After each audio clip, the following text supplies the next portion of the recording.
What's up, guys? I got my HDP50. This is my I guess my second one. The other one has the green tape on it. This one has white tape on it. They're both the same internally. 7.5 joule versions. Valve block's been removed. This one does not have a restrictor in the handle, so this is pretty much full power stock with the stock barrel. I'm gonna shoot alien play balls through it. I'm gonna shoot my or have my big tank attached to this. That's a CO2 tank. It's about 72 degrees out here. Maybe it warmed up a little bit since my last time. So 22.4 Celsius, 72.4 Fahrenheit. So it's not hot. It is warmer in the sunlight. That's been sitting in the sun for maybe like 3 or 4 minutes. It's almost full. It probably has about 400 grams of CO2 in it out of about 500 or like 550. So it's about 75% full. So that's plenty of pressure, because CO2 is not regulated like how HPA is. So there's going to be plenty of pressure coming out of that thing. I'm going to use an MCS tank adapter to put in place of this, because you cannot just screw a tank into the bottom of your handle, or you'll screw up your threads on your valve. So like I said before, this does not have a restrictor disc in there, and the valve block is removed. So this will be full power on CO2 on a sort of warm day with adequate pressure in that tank. And I'm going to use 2.7 gram alien play aluminum balls, and then I'm going to use the 8.4 gram super heavy ball bearings. And I have a PEX pipe detent in here, because my original one snapped. That holds the ball in the barrel. I have a magnetic catch in here so that these can work correctly. And this is dyed, obviously. It used to be orange. I think that's all I've done to this, pretty much. So I'll be right back. Alright, you guys, I got the HDP50 on the airline with the CO2 tank, and it's ready to go. These are 2.7 gram alien play aluminum balls. 390.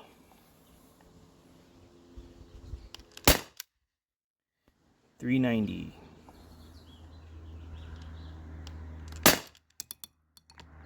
390. And that one, I don't know where that one came from. I think it fell out of the barrel. This pipe detent, oh no, my freaking follower spring fell off. I'll be right back. So sometimes when I have this fully loaded, that spring right there will catch on that little thing, on that stopper, and then the balls fall out of the bottom of the where they're supposed to load in at.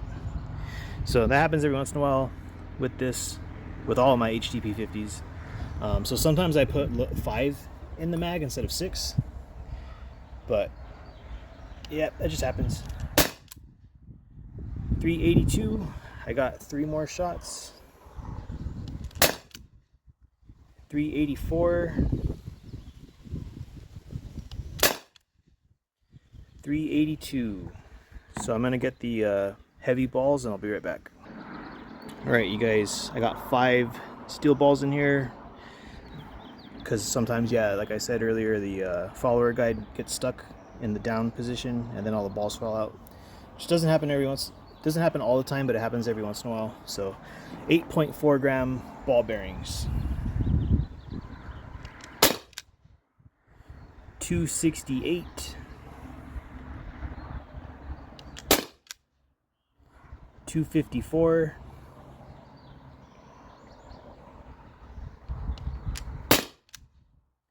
264. 258. 252.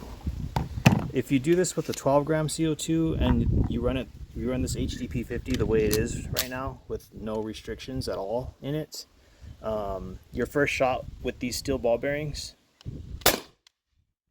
254, will probably be about that same speed, about 250. And then the second, third, fourth, fifth, and sixth shot, they'll probably be like in the 200 feet per second range, which isn't bad, but it just depends on the temperature on the CO2 you loaded, and a bunch of other random variables, your elevation.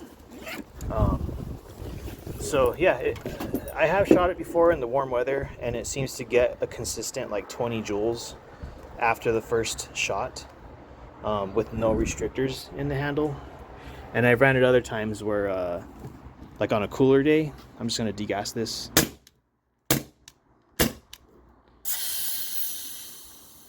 I've ran it on a cooler day with no restrictors, and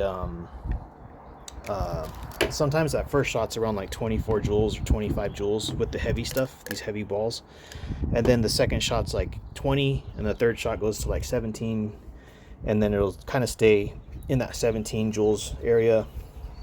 And if you run it fully open like this, on a 12 gram CO2, you'll most likely get 6 to 8 shots, and yeah, it'll be severely low speed after your first magazine is empty. So this is a good option for home defense, self-defense, having it in a car or something. I really like this one. It's not huge.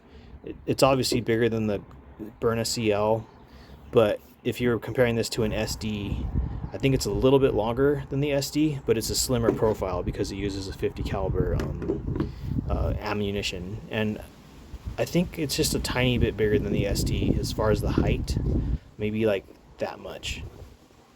So it's pretty small. It's slim. You can easily put this appendix carry, or like on a like a on-body harness, or like a belly band or something. It's pretty small. Like yeah, it looks like a 1911.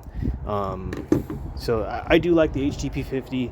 It's a very affordable, cool little pistol. It has a lot of customizability options, and it's easy to fix. My HDP50 Gen 2, I think I shot it for like 5 months, 6 months, and I finally like opened it up to do maintenance, and it had no issues. I just figured it was about time to fix stuff on it, or re-grease, re-lube, all that stuff. So they're pretty low maintenance. If you're not shooting yours very often, you probably won't ever have to do maintenance on it. Just add oil to your air cartridges every once in a while. If you only shoot it like once or twice a month, or once a month, you probably don't have to do very much to it. Just add a drop of oil to the tip of the cartridge, and you should be fine. Because yeah, my orange HDP50 Gen 2, I shot the crap out of that thing. I still am shooting the crap out of it, and yeah, it never had any issues of like the valve getting stuck or anything stupid like that happening. So they're very low maintenance. They always work.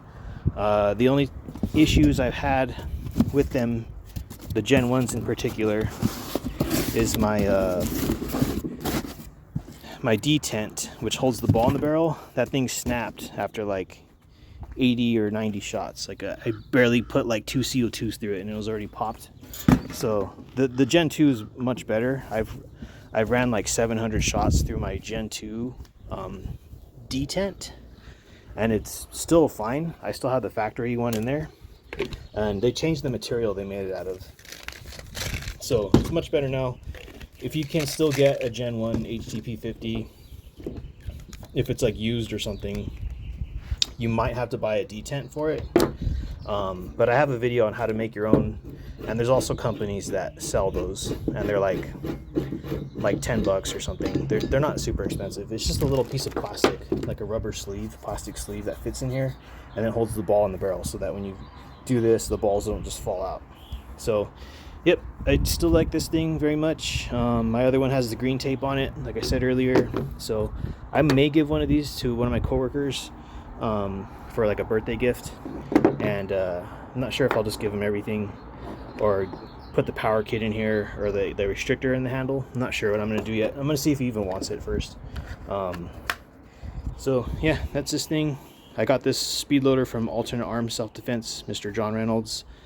He has other options available, like with a rail and stuff, but I didn't want a rail to be on this because the light will be like down here and it'll just be all weird.